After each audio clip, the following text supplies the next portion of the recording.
Hello प्यारे साथियों, कैसे हैं आप। आशा करता हूँ मस्त होंगे, स्वस्थ होंगे और ज़बरदस्त तरीके से अपनी तैयारी कर रहे होंगे।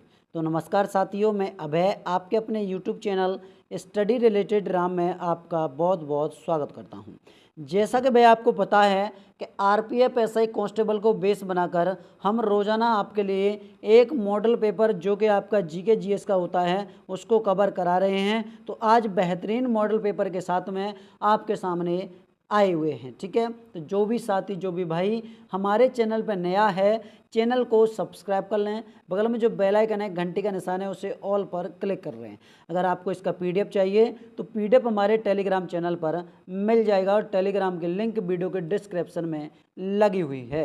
तो चलिए अब दोस्तों, पहला क्वेश्चन आपको स्क्रीन पर दिख रहा होगा कि भारतीय राष्ट्रीय कांग्रेस की पहली महिला अध्यक्ष कौन थी, ये आपको बताना है। देखो, अगर बात की जाए सबसे पहले इसमें कि मुझे बताओ आईएनसी की स्थापना क्या है, इंडियन नेशनल कांग्रेस की स्थापना कब की गई थी। तो पहला क्वेश्चन आपका ये पूछा जाए तो भैया इंडियन नेशनल कांग्रेस के बारे में तो भैया 28 क्या है, यहाँ पर नोट कर लेना, 28 दिसंबर कब, 28 दिसंबर 1885 में इसकी स्थापना की गई थी। ठीक है भैया। अच्छा जी, अगर मुझे बताओ इसमें पूछा जाए भैया किसके द्वारा, तो आपका आंसर आना चाहिए कि सर ए ओ ह्यूम हो जाएंगे हमारे। कौन हो जाएंगे, एक तो हमारे ए ओ ह्यूम हो जाएंगे और इनके साथ में और कौन व्यक्ति थे, एक थे भी आपके दादा भाई नौरोजी। कौन हो जाएंगे, दादा भाई नौरोजी हो जाएंगे। ठीक है, तो ये भी आपको नोट कर लेना है। अच्छा जी, बिल्कुल यहाँ तक तो समझ में आ गया।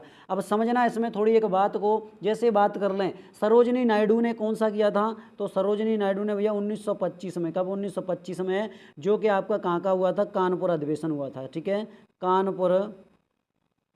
कानपुर वाला 1925 में सरोजनी नायडू ने। ऑप्शन नंबर सी इसका राइट आंसर होगा एनी बेसेंट ने भैया 1917 में, कब 1917 में कहाँ का, कलकत्ता अधिवेशन, क्या है, कलकत्ता अधिवेशन किया था, कलकत्ता का अधिवेशन किया था और ये आपकी पहली महिला हो जाएंगी। ठीक है।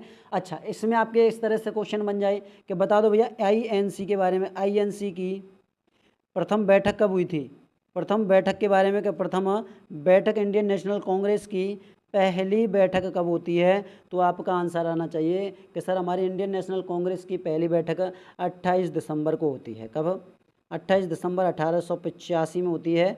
और भैया इसके अध्यक्ष के बारे में बात की जाए कि अध्यक्ष कौन थे, तो अध्यक्ष को नोट कर लेना, वो हो जाएंगे आपके डब्ल्यू सी बनर्जी हो जाएंगे, डब्ल्यू सी बनर्जी हो जाएंगे। ठीक है, तो ये भी आपको ध्यान में रखना है।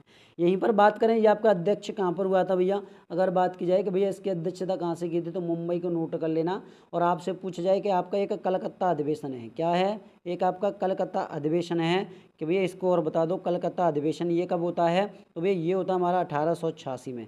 और इसकी अध्यक्षता करने वाले कौन थे, तो दादा भाई नौरोजी आपका आंसर आना चाहिए कि दादा भाई इनकी अध्यक्षता करने वाले थे। ठीक है जी। अच्छा, एक मोस्ट इम्पोर्टेंट और पूछा जाता है आपसे कि क्या सर उसको भी समझा दो, तो ये पूछा जाता है जो आपका 1924 वाला, 1924 में बेलगांव का, किसका, बेलगांव। अब बेलगांव का अधिवेशन किसने किया था, तो आपका आंसर आना चाहिए कि सर वो हमारे एम के जी हो जाएंगे, एम के गांधी जी हो जाएंगे, मोहनदास करमचंद गांधी हो जाएंगे। ये आपको ध्यान में रखना है। ठीक है, तो ऑप्शन नंबर सी इस क्वेश्चन का बिल्कुल राइट आंसर हो जाएगा। नेक्स्ट क्वेश्चन बताओ। अगला क्वेश्चन है कि द्वैध शासन प्रणाली की शुरुआत किसने की थी, ये बता देना भैया। द्वैध शासन प्रणाली की शुरुआत करने वाला कौन था, द्वैध शासन प्रणाली को शुरुआत करने वाला कौन था। अब आपसे इसमें दिए गए हैं, जैसे बात कर लें रॉबर्ट क्लाइव के बारे में, किसके बारे में, कि भैया हमारे रॉबर्ट क्लाइव हो जाएंगे।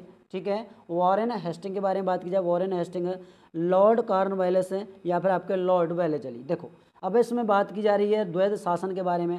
अगर द्वैध शासन है, आपसे पूछा जा रहा है, द्वैध शासन आपसे पूछा जा रहा है कि मुझे ये बताओ बंगाल के बारे में, कि बंगाल में किसने शुरू किया था, बंगाल में किसने शुरू किया। यहीं पर बात की जाए कि प्रांत में आपका कब शुरू हुआ था, यहीं पर बात की जाए भैया केंद्र में आपका कब शुरू हुआ था, केंद्र में। तो इसके अलग अलग पॉइंट बनते हैं। देखो, अगर बंगाल के बारे में बात की जा रही है, किसके बारे में, बंगाल के बारे में बात की जा रही है, तो बंगाल में तो भैया आपका आंसर आना चाहिए कि सर बंगाल में तो हमारा शुरू होता है कब, एक मिनट रुको, बंगाल में हमारा कब शुरू होता है, तो बंगाल में नोट कर लेना भैया, एक मिनट रुक जाइए हैं, देखिए अगर बंगाल के बारे में पूछा गया है तो तब आपका आंसर आना चाहिए कि सर बंगाल में तो हमारा 1765 में शुरू होता है। 1765 में किसके द्वारा शुरू किया गया था? तो भैया क्लाइव के द्वारा शुरू किया गया था। क्लाइव, रॉबर्ट क्लाइव के द्वारा ये शुरू किया गया था। ठीक है। अच्छा, प्रांत के बारे में पूछा जाए कि भैया प्रांत में तो 1919 में शुरू हुआ था। कब हुआ था? 1919 में शुरू हुआ था। 1919 में क्या हो जाता भैया? 1919 में आपका शुरू होता है। ठीक है। अच्छा जी, अगर मैं केंद्र के बारे में पूछूं कि केंद्र में कब शुरू हुआ था? 1935 में। कब? 1935 में। देखो जब आपका ये बंगाल में चल रहा था उस टाइम पर भैया आपका ये समाप्त किसने किया था? अगर आपसे पूछा जाए इसको समाप्त करने वाला कौन था, तो आपका आंसर आना चाहिए कि सर समाप्त किया था हमारे किसने? 1772 ईस्वी में। और 1772 में गवर्नर जनरल कौन थे? तो वो हो जाएंगे आपके वॉरेन हेस्टिंग हो जाएंगे। कौन हो जाएंगे भैया? वॉरेन हेस्टिंग हो जाएंगे, हेस्टिंग्स। ठीक है, तो ये आपको ध्यान में रखना है। क्लियर है? अगर मैं क्वेश्चन के आंसर के बारे में बात करूं तो option number A Robert Clive इस क्वेश्चन का राइट आंसर हो जाएगा। ठीक है। आपसे इसी में पूछा जाए कि मुझे बताओ कि द्वैध शासन के जनक कौन हैं? क्या है कि द्वैध शासन के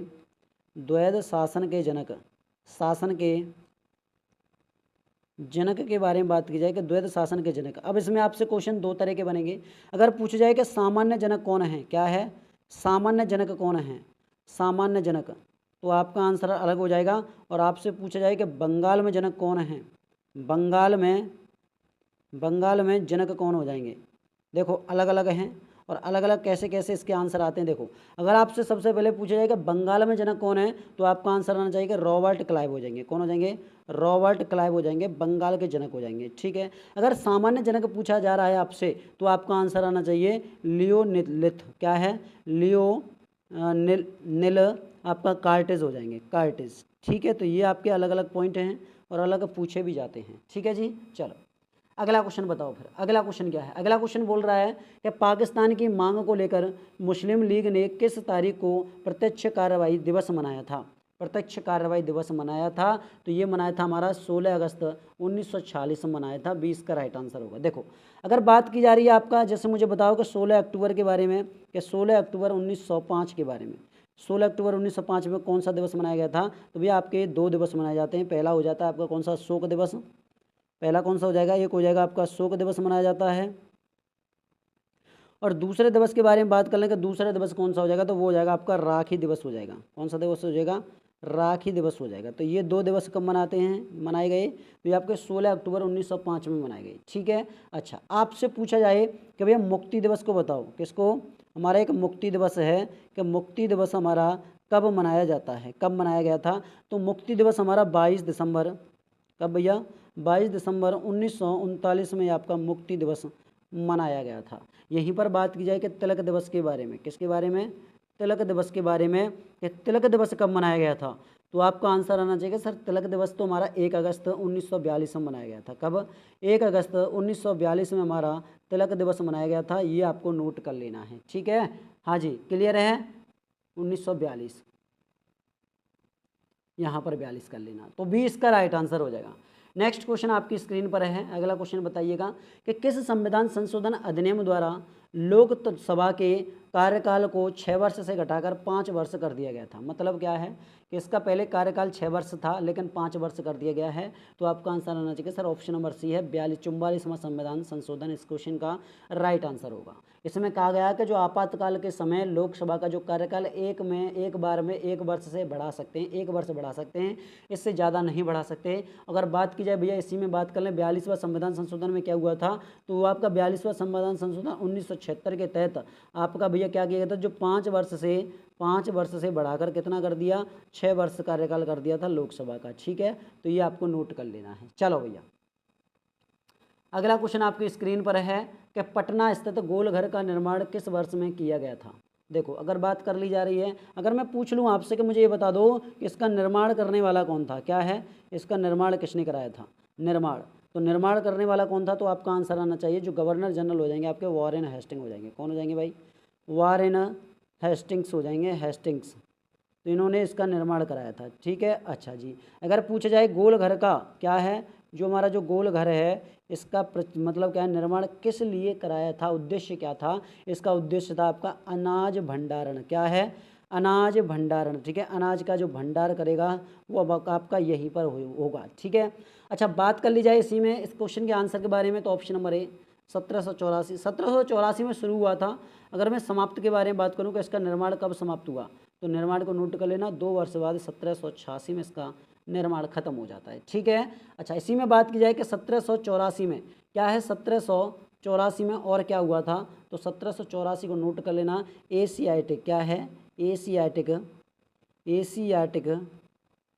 सोसाइटी की स्थापना, सोसाइटी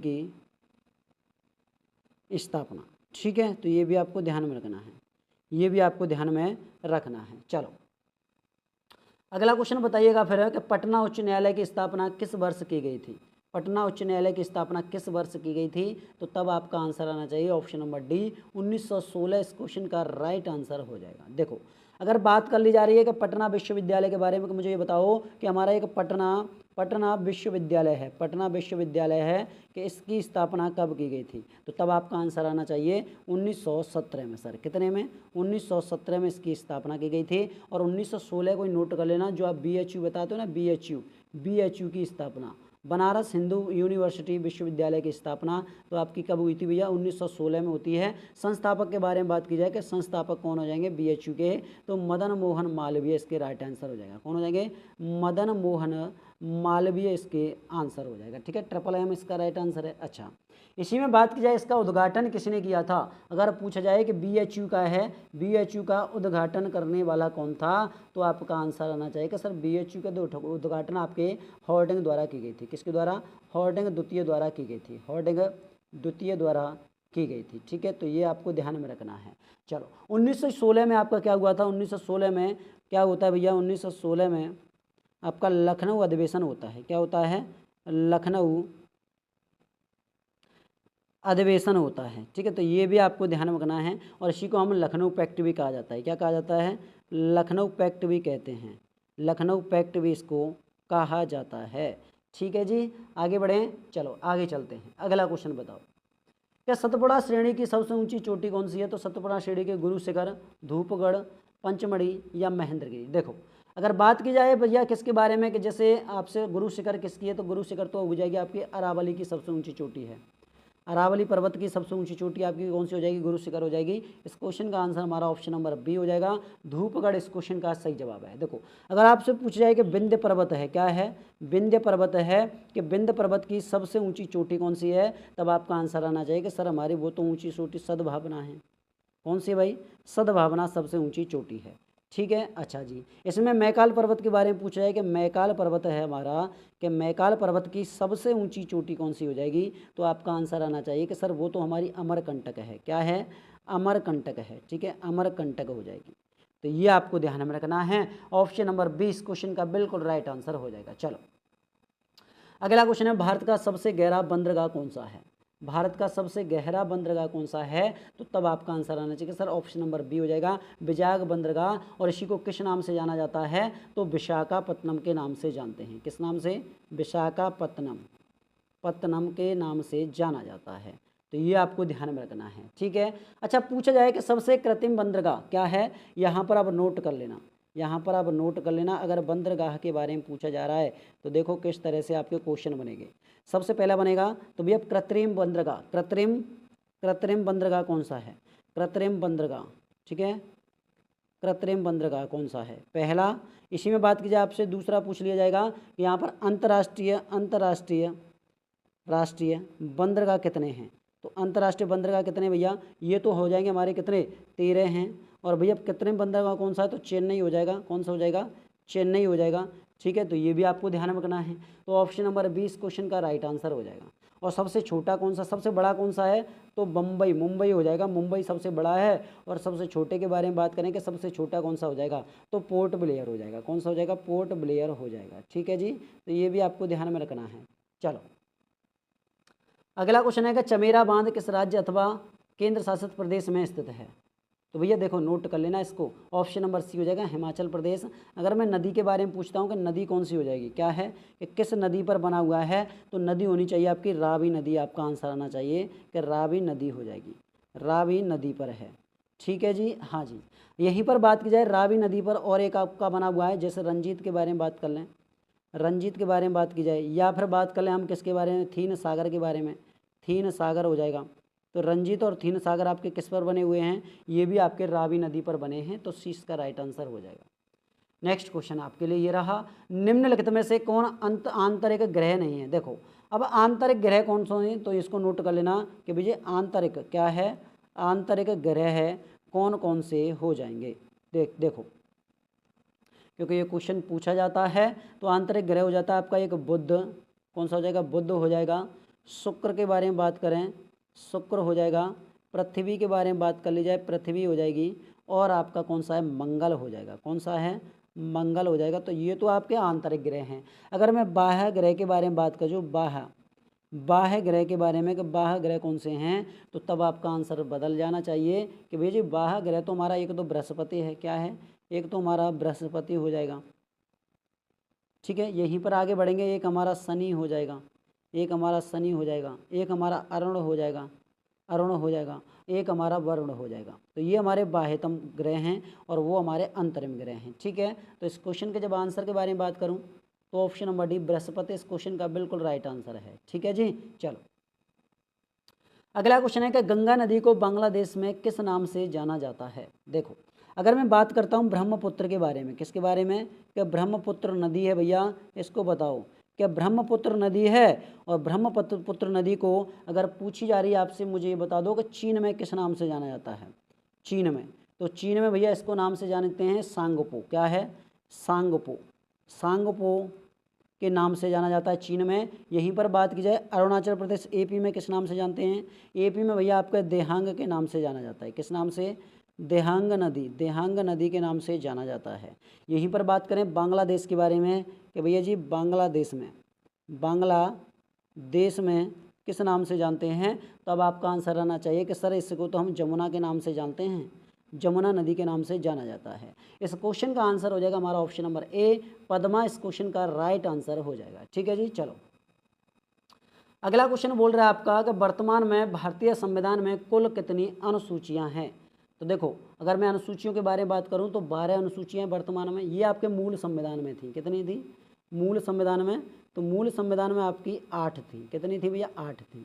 अब देखो नोट करो, अगर पूछा जाए आपके 9वीं कब जोड़ी गई, क्या है 9वीं है आपकी, 9वीं आपकी कब जोड़ी गई थी, 10वीं आपकी कब जोड़ी गई। ठीक है, यहीं पर 11वीं के बारे में बात करें, 11वीं आपकी कब जोड़ी गई है, और भैया 12वीं आपकी कब जोड़ी गई है। देखो नोट कर लो, अब इनको नोट करना। ठीक है, देखो अगर मैं 9वीं के बारे में बात करता हूँ, किसके बारे में, 9वीं के बारे में, तो 9वीं आपकी भूमि सुधार से संबंधित है। किससे है, भूमि सुधार से संबंधित है आपकी 9वीं अनुसूची। और यहीं पर बात करेंगे भैया कब, तो ये आपका हो जाएगा प्रथम संविधान संशोधन, प्रथम संविधान संशोधन 1951 में हुआ था। ठीक है, अच्छा दूसरी के बारे में बात करेंगे तो दूसरी आपकी दल बदल से संबंधित है, दल बदल से संबंधित है। अगर मैं पूछूं भैया इसमें संशोधन कौन सा था, तो 52वां, कौन सा था, 52वां संशोधन था, जो कि हमारा 1985 में हुआ था, 1985 में हुआ था। तीसरे के बारे में नोट कर लेना कि तीसरा 11वीं कौन सी है, तो 11वीं आपकी पंचायत से संबंधित है। किससे, पंचायत से संबंधित है। और संशोधन के बारे में बात करेंगे तो 73वां संशोधन हो जाएगा, जो कि हमारा 1992 में हुआ था। कब, 1992 में। और 12वीं, तो 12वीं हो जाएगी आपकी नगर से संबंधित है। किससे, नगर से संबंधित है। अगर मैं संशोधन के बारे में बात करूं तो 74वां संविधान संशोधन कब होता है भैया, ये भी आपका 1992 में होता है, 92 में होता है। ठीक है, तो ये आपके अनुसूचियां जोड़ी गई थी। ऑप्शन नंबर सी इस क्वेश्चन का बिल्कुल राइट आंसर हो जाएगा।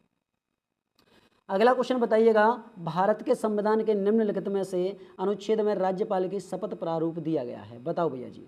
देखो अगर मैं इस क्वेश्चन के आंसर के बारे में बात करता हूं तो आपको पता होना चाहिए, मैं यहाँ पर आपकी शपथ लिख देता हूँ। क्या लिख देता हूँ, शपथ लिख देता हूँ। अब शपथ आपके देखो किस तरह से है, अगर पूछी जाए भैया प्रेसिडेंट के बारे में, किसके बारे में, प्रेसिडेंट के बारे में। ठीक है, यहीं पर आपका वाई प्रेसिडेंट, क्या है, एक आपका वाई प्रेसिडेंट। ठीक है, वाई प्रेसिडेंट के बारे में पूछा जाए। और आपका तीसरा हो जाएगा आपका कौन सा भैया, गवर्नर के बारे में पूछा जाए, गवर्नर के बारे में। देखो अब किस तरह से चलेंगे, देखो सबसे पहले प्रेसिडेंट कौन से आर्टिकल में आती है शपथ, तो भैया आर्टिकल आर्टिकल एक आपके 60 में आती है। किस में आती है? 60 में आती है। यहीं पर आपका उपराष्ट्रपति के कौन से आर्टिकल में आता है भैया शपथ? तो ये आता है आपका आर्टिकल 69 में आता है, ठीक है। और राज्यपाल के गवर्नर के आर्टिकल कौन से में आता है? तो राज्यपाल के गवर्नर आपके 159 में आपकी शपथ दी गई है। अच्छा, राष्ट्रपति की शपथ कौन दिलाता है? राष्ट्रपति की शपथ कौन दिलाता है? तो सुप्रीम कोर्ट का कौन हो जाएगा?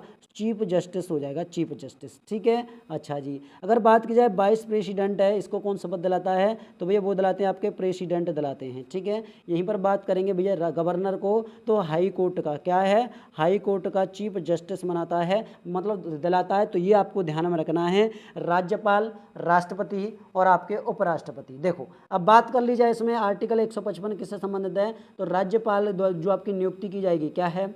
नियुक्ति की जाएगी, वो किसके द्वारा की जाएगी भैया? राष्ट्रपति द्वारा, प्रेसिडेंट द्वारा की जाएगी आपकी नियुक्ति राज्यपाल की, ठीक है। अच्छा, 58 में क्या दी गई है? 58 में आपकी शर्तें दी गई हैं। क्या दी गई हैं?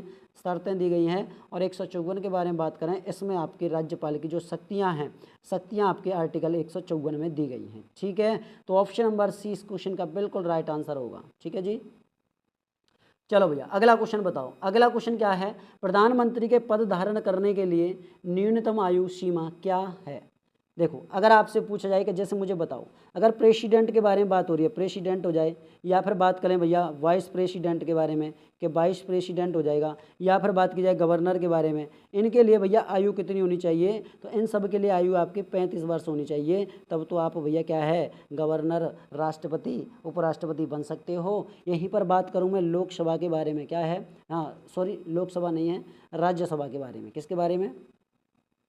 यहीं पर बात करता हूँ मैं आपके राज्यसभा के बारे में, या फिर आपका विधान परिषद के बारे में। इनके सदस्य बनने के लिए कितनी आयु होनी चाहिए? तो आपकी आयु होनी चाहिए 30 वर्ष होनी चाहिए, 30 वर्ष, ठीक है। यहीं पर लोकसभा के बारे में बात कर ली जाए, या फिर आपका विधानसभा के बारे में बात की जाए, इनका सदस्य बनने के लिए कितनी आयु होनी चाहिए? तो आपका आंसर आना चाहिए कि सर 25 वर्ष होनी चाहिए। कितनी? कम से कम 25 वर्ष होनी चाहिए। अगर पूछा जाए पीएम बनना है, प्राइम मिनिस्टर के लिए, या फिर आपका चीफ मिनिस्टर के लिए, या फिर आपके मिनिस्टर के लिए, तो इनके लिए आयु कितनी होनी चाहिए? इनके लिए आयु भैया 21 वर्ष होनी चाहिए, 21 वर्ष होनी चाहिए, ठीक है। आगे बढ़ते हैं, मताधिकार के बारे में बता दो। किसके बारे में? जो आप वोट डालते हैं, मताधिकार के लिए कितनी आयु होनी चाहिए? मताधिकार के लिए भैया 18 वर्ष होनी चाहिए, ठीक है, 18 वर्ष। और विवाह के बारे में बात कर लें कि विवाह के लिए कितनी आयु होनी चाहिए? तो विवाह के लिए 21 वर्ष होनी चाहिए, ठीक है। ऑप्शन नंबर 20 का राइट आंसर हो जाएगा, 25 वर्ष इस क्वेश्चन का राइट आंसर हो जाएगा। चलो अगला क्वेश्चन है आपका कि निम्न में से कौन सा संशोधन अधिनियम मिनी संविधान माना जाता है? मिनी संविधान किसे माना जाता है? तो 42वां संविधान संशोधन अधिनियम 1976 को मिनी या लघु संविधान कहते हैं। सी इस क्वेश्चन का बिल्कुल राइट आंसर हो जाएगा। नेक्स्ट क्वेश्चन बताइएगा कि भारत के वर्तमान शिक्षा मंत्री कौन है? वर्तमान शिक्षा मंत्री कौन है? तो आपका आंसर आना चाहिए कि सर धर्मेंद्र प्रधान हो जाएंगे। और आपको ये ध्यान रखना है, जो आपके मनसुख एल मंडाविया है ना, तो ये कौन है? तो ये आपके स्वास्थ्य मंत्री हो जाएंगे। कौन है भाई? ये आपके स्वास्थ्य मंत्री हो जाएंगे। आपको किस तरह से ध्यान रखना है कि मन सुख कब होगा? जब हमारा स्वास्थ्य ठीक होगा। मन सुख कब होगा? कि जब हमारा स्वास्थ्य ठीक होगा। तो इस तरह से आप समझ लेना। नेक्स्ट क्वेश्चन है आपके लिए कि केन बेतवा लिंक नहर किस राष्ट्रीय उद्यान पर से गुजरती है? तो वो गुजरती है आपके ऑप्शन नंबर सी, पन्ना राष्ट्रीय उद्यान। और ये कहाँ पर है? तो ये आपका एमपी में है, मध्य प्रदेश में है, ठीक है। चलो अगला क्वेश्चन है कि निम्नलिखित में से किस एक संवैधानिक संशोधन द्वारा मिजोरम राज्य का दर्जा दिया गया है? देखो अब इसमें दर्जे कैसे हैं, जैसे बात की जाए 1987 के बारे में। किसके बारे में? 1987 में, ठीक है, इनको नोट कर लेना। 1987 में आपके 3 राज्य थे। पहला आपका मिजोरम हो जाएगा, पहला आपका मिजोरम हो जाएगा। दूसरे राज्य के बारे में बात करें तो दूसरा राज्य कौन सा हो जाएगा? तो अरुणाचल प्रदेश हो जाएगा, एपी हो जाएगा, ठीक है। अच्छा जी, और तीसरा राज्य? तो तीसरा राज्य हो जाएगा हमारा गोवा। कौन सा है? गोवा। अब इसमें आपके संशोधन हैं, क्या हैं? अब इसमें आपके संशोधन है। अगर मिजोरम के बारे में बात करता हूँ तो मिजोरम में आपका 53वां संशोधन हो जाएगा, जो कि आपका कब होता है भैया? 1987 में। आंध्र प्रदेश का जो मिजोरम जो आपका 55वां हो जाएगा, 55वां संशोधन। और भैया गोवा का जो संशोधन हो जाएगा वो आपका 56वां हो जाएगा, 56वां। लेकिन हमसे पूछा किसके लिए गया है कि भैया संशोधन मिजोरम के लिए, तो मिजोरम का तो ये रहा हमारा 53वां। तो ये लो भैया, ऑप्शन नंबर सी पर ताला लगा लो आप, ऑप्शन नंबर सी पर ताला लगा लो।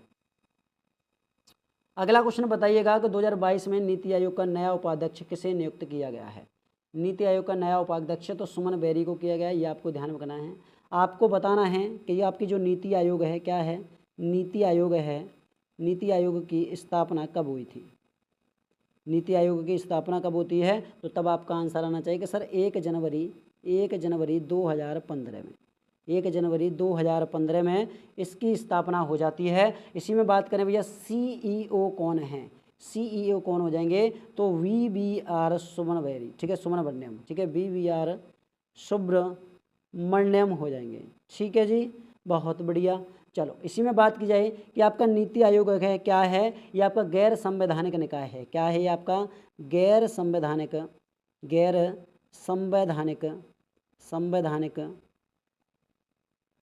निकाय हो जाएगा, ठीक है। तो ये आपको नोट कर लेना। यहीं पर बात की जाए कि इसका मुख्यालय कहाँ पर पड़ता है, इसका हेडक्वार्टर मुख्यालय कहाँ पर पड़ता है, तो दिल्ली में इसका मुख्यालय है। कहाँ पर है भैया, दिल्ली में इसका मुख्यालय हो जाएगा, ठीक है। नीति आयोग क्या है, तो नीति आयोग भैया भारत सरकार की थिंक टैंक है, क्या है, थिंक टैंक हो जाएगी भारत की, ठीक है। तो ये भी आपको ध्यान में रखना है।